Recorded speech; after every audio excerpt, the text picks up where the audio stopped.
നമുക്കും ജീവിച്ചു തുടങ്ങണ്ടേ കുഞ്ഞെ? അവളോട് അങ്ങനെയൊക്കെ പറയുമ്പോൾ ആദിയുടെ മുഖത്ത് കുറുമ്പ് മാറി അവിടെ പ്രണയം നിറയുന്നത് ജാനി അത്ഭുതത്തോടെ നോക്കിക്കണ്ടു.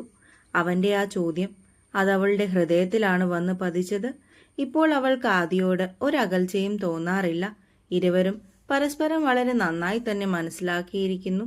ഇനിയും തങ്ങൾക്കിടയിൽ ഈ അകലം വേണോ? ജാനിയുടെ മനസ്സ് വാചാലയായി.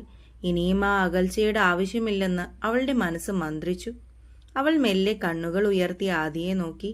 അവൾക്ക് അഭിമുഖമായി കട്ടിലിലേക്ക് ചെരിഞ്ഞു കിടന്നുകൊണ്ട് കൈമുട്ട് ബെഡിലൂന്നി കൈപ്പത്തിയിലേക്ക് തല ചേർത്ത് വെച്ചുകൊണ്ട് ജാനിയെ തന്നെ നോക്കി കിടക്കുകയാണ്. ആദിയുടെ മുഖത്താകമാനം ജാനിയുടെ കണ്ണുകൾ പരതി. ജാനിയുടെ നോട്ടം കണ്ടിട്ടാവണം അവൻ എന്തെന്ന ഭാവത്തിൽ ഇരുപുരുകവും ഉയർത്തിക്കാട്ടി. എന്തേ, എൻ്റെ കുഞ്ഞിനുറക്കം വരുന്നുണ്ടോ? അവളുടെ നോട്ടവും കിടത്തവും ഒക്കെ കണ്ടുകൊണ്ട് അവൻ ജാനിയുടെ താടിത്തുമ്പിൽ പിടിച്ചു കൊഞ്ചിച്ചുകൊണ്ട് ചോദിച്ചു. അവൾ നിഷേധാർത്ഥത്തിൽ തലയാട്ടി. അവന്റെ കൈകളെ അവൾ തടയുവാൻ നിന്നില്ല. ആദിയുടെ ഓരോ പ്രവൃത്തിയും അവൾ ആസ്വദിച്ചു തുടങ്ങിയിരുന്നു. പിന്നെന്താ, എനിക്കിങ്ങനെ ദത്തേട്ടനെ നോക്കിക്കൊണ്ട് കിടക്കാൻ തോന്നുന്നു. അവളുടെ മറുപടി കേട്ടതും ആദിയുടെ മുഖമൊന്ന് ചുളിഞ്ഞു. സാധാരണ പെണ്ണിങ്ങനെയൊന്നും സംസാരിക്കാത്തതാണല്ലോ, ഇപ്പോൾ എന്തു പറ്റി? അതെന്തേ, എന്നെ കാണാൻ അത്രയ്ക്ക് സുന്ദരനാ? അതുകൊണ്ടാണോ എൻ്റെ ജാനോട്ടിക്ക് ഇങ്ങനെ നോക്കിയിരിക്കാൻ തോന്നുന്നേ? അവന്റെ വാക്കുകളിലെ കുസൃതി അവളുടെ കണ്ണുകളിലെ പിടപ്പിനെ വർദ്ധിപ്പിച്ചു. ദത്തേട്ടനോട് എന്തു പറയും? ഇനിയും ഒരു കാത്തിരിപ്പിന് ആവശ്യമില്ലെന്നു. ദത്തേട്ടന്റെ എല്ലാമായി മാറാൻ തൻ്റെ ഉള്ളവും കൊതിക്കുന്നുണ്ടെന്നു.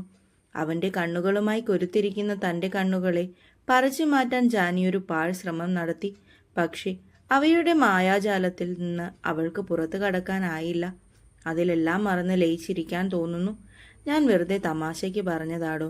അതും ആലോചിച്ച് ഈ കുഞ്ഞിത്തല ഇങ്ങനെയിട്ട് പുകയ്ക്കണ്ട. അവളുടെ ഉള്ളിലെ സങ്കോചം അടുത്തറിഞ്ഞതുപോൽ ആദി പറഞ്ഞു. ആ സമയം വെറുതെ അങ്ങനെ പറഞ്ഞു പോയതാണ്. ഇനി തന്നെ അവൾ തെറ്റിദ്ധരിക്കുമോ? അവനിൽ പൊടുന്നനെ ആശങ്ക നിറഞ്ഞു. അവന്റെ തെറ്റായ ധാരണകളെ തീർത്തും നിഷ്പ്രഭമാക്കിക്കൊണ്ടാണ് ജാനി അവനുള്ള മറുപടി കൊടുത്തത്. എല്ലാ അർത്ഥത്തിലും ഈ ആദൃത് കേശവിന്റെ മാത്രമാകാൻ എനിക്കും കൊതി തോന്നി തുടങ്ങിയിട്ടുണ്ട്. അവൾ പറഞ്ഞതിന്റെ അർത്ഥം മനസ്സിലാക്കി തുടങ്ങിയതും അവന്റെ കണ്ണുകൾ മെല്ലെ മിഴിഞ്ഞു വന്നു. തീരെ പ്രതീക്ഷിക്കാത്തതെന്തോ കേട്ടതുപോലെ ആദി അവളെ തുറച്ചു നോക്കിക്കൊണ്ടിരുന്നു. അവന് ജാനിയുടെ വാക്കുകളെ വിശ്വസിക്കാനേ പറ്റുന്നുണ്ടായിരുന്നില്ല. കുഞ്ഞെ, ആദി അവിശ്വസനീയതയോടെ അവളെ വിളിച്ചു. താൻ കേട്ടതിൽ വല്ല തെറ്റുമുണ്ടോ എന്ന് അവന് തോന്നിപ്പോയിരുന്നു. ജാനി ഒരു മൂളൽ മാത്രം ഒതുക്കി. അവൾ പറഞ്ഞത് അവൻ വിശ്വസിച്ചിട്ടില്ല എന്ന് ജാനിക്ക് മനസ്സിലായി. കിടന്നിടത്തു നിന്ന് ഉയർന്നു ചെന്ന് അവന്റെ കവിളിലായി ഒന്ന് ചുംബിച്ചു. ഇത്രമാത്രം മതിയായിരുന്നു അവന് താൻ കേട്ടതിൽ തെറ്റൊന്നുമില്ല എന്ന് മനസ്സിലാക്കാൻ. Are you sure? യെസ്. ഒന്നുകൂടി അനുവാദം ചോദിച്ചതിന് ശേഷം ആദി മെല്ലെ അവളിലേക്ക് ചാഞ്ഞു. ഒരു നിശ്വാസത്തിന്റെ അകലം മാത്രമേ അവർ തമ്മിൽ ഉണ്ടായിരുന്നുള്ളൂ. ആദ്യത്തെ മുത്തം അവളുടെ നെറ്റിത്തടത്തിലാണ് അവൻ പതിപ്പിച്ചത്. ജാനി കണ്ണുകൾ അടച്ചുകൊണ്ട് അത് സ്വീകരിച്ചു. പിന്നീട് അവന്റെ ചുണ്ടുകൾ അവളുടെ നെറ്റിത്തടത്തിലൂടെ ഒഴുകി മൂക്കിൻ തുമ്പിലായി ചെന്ന് നിന്നു. ആ തുമ്പിലായി അവന്റെ അധരങ്ങൾ മുദ്ര ചാർത്തി. ഒടുവിൽ ആദിയുടെ ചുണ്ടുകൾ തന്റെ ഇണയെ പുൽകി. തീർത്തും മൃദുവായ ചുംബനം രണ്ടുപേരിലൂടെയും ഒരു വൈദ്യുത പ്രവാഹം തന്നെ തീർത്തു. പതിയെ പതിയെ ചൊടികളുടെ വേഗത കൂടി വന്നു. ഉമിനീർ തമ്മിൽ ഇടകലർന്നു. ചുണ്ടും നാവും തമ്മിൽ മത്സരിച്ചു. ആദിയുടെ കൈകൾ പുതിയ മേച്ചിൽപ്പുറങ്ങൾ തേടിയെന്ന പോലെ ജാനിയുടെ ശരീരത്തിലൂടെ സഞ്ചാരപാത തീർത്തു. ആദിയുടെ കൈകളുടെ ചലനം ജാനിയുടെ ശരീരത്തിൽ ആകമാനം ഒരു വിറയൽ കടന്നുപോയി. അവളുടെ കൈകളും അവന്റെ ശരീരത്തിൽ ചുറ്റിപ്പിടിച്ചു. പ്രണയമല്ലാതെ മറ്റു പല വികാരങ്ങളും അവരിൽ നിറഞ്ഞു. അതിന്റെ പ്രതിഫലനമെന്നോണം ഉടയാടകൾ ഓരോന്നായി അഴിഞ്ഞു വീഴാൻ തുടങ്ങി. ജാനിയുടെ നഗ്നമേനിയിൽ ആകമാനം അവന്റെ വിരലുകൾ കാവ്യം രചിച്ചു.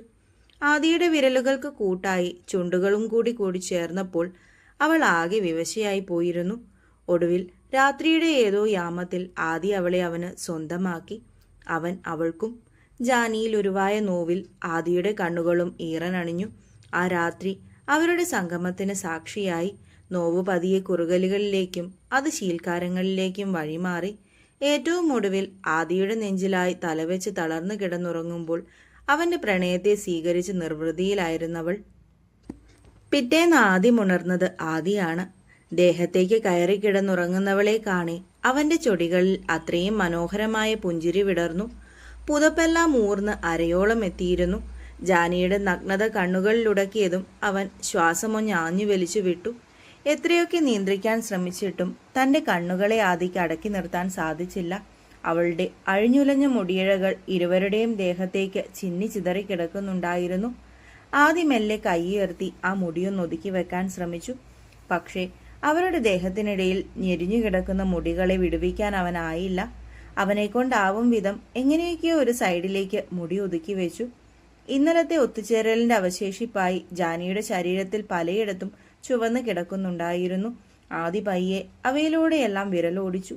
ഇനിയും അവളെ ശല്യപ്പെടുത്തേണ്ട എന്ന് വിചാരിച്ച് അവൻ തന്റെ അലഞ്ഞു തിരിയുന്ന കൈവിരലുകളെ പിൻവലിച്ചു. അവളുടെ നെറുകിലൂടെ പതിയെ തലോടാൻ തുടങ്ങി. പെട്ടെന്നെന്തോ ഓർത്തതുപോലെ ആദി വേഗം കൈയെത്തിച്ച് ടേബിളിലിരുന്ന ഫോൺ എടുത്തു. കോളേജിലേക്ക് വിളിച്ച് അവരുടെ രണ്ടുപേരുടെയും ലീവ് കൺഫേം ആക്കി. ഇന്നെന്തോ അവളെ കോളേജിലേക്ക് വിടാൻ അവന് തോന്നിയില്ല. ജാനി ഒന്ന് ചിണുങ്ങിയപ്പോഴാണ് അവൻ ഫോണിൽ നിന്ന് നോട്ടം മാറ്റിയത്. ഉറക്കമുണർന്നതിന്റെ ആലസ്യത്തിൽ ജാനി ആദിയുടെ നെഞ്ചിൽ മുഖമിട്ടുരസി. തന്റെ തലയിലൂടെ തഴുകുന്ന കൈകളെ അറിഞ്ഞപ്പോൾ ഒരു കുഞ്ഞു പുഞ്ചിരിയോടെ അവൾ അവനെ മുഖമുയർത്തി നോക്കി. ഗുഡ് മോർണിംഗ് കുഞ്ഞെ. അവളുടെ നെറുകിലൊന്ന് മുത്തിക്കൊണ്ടവൻ പറഞ്ഞു. Good morning. എന്നാൽ ഇപ്പോൾ ആദിയുടെ നോട്ടം തന്റെ മുഖത്തേക്കല്ല എന്ന് മനസ്സിലാക്കിയ ജാനി അവന്റെ കണ്ണുകളെ പിന്തുടർന്നു. അവളുടെ നഗ്നമായ നെഞ്ചിലാണ് അവന്റെ നോട്ടം. അപ്പോൾ മാത്രമാണ് രാത്രി നടന്ന കാര്യങ്ങളൊക്കെ ജാനിയുടെ മനസ്സിലേക്ക് തെളിഞ്ഞു വന്നത്. ദത്തേട്ടാ. അവന്റെ നോട്ടത്തെ നേരിടാനാവാതെ ഇരു കൈകൾ കൊണ്ടും ആദിയുടെ കണ്ണുകളെ അവൾ മറച്ചു പിടിച്ചു. അവൻ ജാനിയുടെ കൈകൾ രണ്ടും കൂട്ടിപ്പിടിച്ച് മേലോട്ടുയർത്തി അവളെ കട്ടിലിലേക്ക് മറിച്ചിട്ടു. അവന്റെ പ്രവൃത്തിയിൽ അവൾ ശരിക്കും ഞെട്ടിപ്പോയി. ദേഹം മണയ്ക്കണമെന്നുണ്ടായിരുന്നെങ്കിലും ആദി കൈകൾ പിടിച്ചു വെച്ചിരുന്നതിനാൽ അവൾക്കതിന് സാധിച്ചില്ല. ദേഹത്താകെ ഓടി നടക്കുന്ന അവന്റെ കണ്ണുകൾ, അവയിൽ വിരിയുന്ന ഭാവം അവളെ പാടെ തളർത്തുവാൻ കെൽപ്പുള്ളതായിരുന്നു. ജാനി മിഴികൾ ഇറുകെ പൂട്ടിയടച്ചു. കവളിൽ പടരുന്ന ചെഞ്ചോപ്പ് അവളുടെ നാണത്തെ ആദിക്ക് മുന്നിൽ അനാവൃതമാക്കി. ജാനൂട്ടി. അവളുടെ മൂക്കിൻ തുമ്പിലായി മെല്ലെ കടിച്ചുകൊണ്ട് അവൻ വിളിച്ചു. പക്ഷേ അവനെ കണ്ണു തുറന്നു നോക്കാനോ വിളി കേൾക്കാനോ അവൾ ശ്രമിച്ചില്ല. ഇനിയും എന്തിനാ ഇത്ര നാണം? കാണാനുള്ളതെല്ലാം ഞാൻ നല്ല വ്യക്തമായി തന്നെ കണ്ടതാണല്ലോ. അവന്റെ മിഴികൾ ഇപ്പോഴും തന്റെ ദേഹത്തായിരിക്കുമെന്നവൾക്ക് നോക്കാതെ തന്നെ മനസ്സിലായിരുന്നു. ദത്തേട്ടാ, പ്ലീസ് കൈവിടുമോ? ജാനി അവനോട് നിസ്സഹായതയോടെ കെഞ്ചി. വിടണോ? ആദ്യം മെല്ലെ അവളുടെ കൈകളെ മോചിപ്പിച്ചു. ശേഷം കാലിന് ചുവട്ടിലായി കിടന്നിരുന്ന ബ്ലാങ്കറ്റ് എടുത്ത് ഇരുവരുടെയും ദേഹത്തേക്ക് അവൻ പുതപ്പിച്ചു. അവളെ ഇട്ട് കളിപ്പിക്കാൻ അവന് തോന്നിയില്ല എന്നതാണ് സത്യം. ജാനിയിൽ നിന്ന് ആശ്വാസം നിറഞ്ഞ നെടുവീർപ്പുയർന്നു. ആദി അവളെ ഇറുകെ കെട്ടിപ്പിടിച്ചുകൊണ്ട് കഴുത്തിലേക്ക് മുഖം പൂഴ്ത്തി കിടന്നു. മൗനത്തിൽ പൊതിഞ്ഞ് കുറേ നിമിഷങ്ങൾ അവർക്കിടയിലൂടെ കടന്നുപോയി.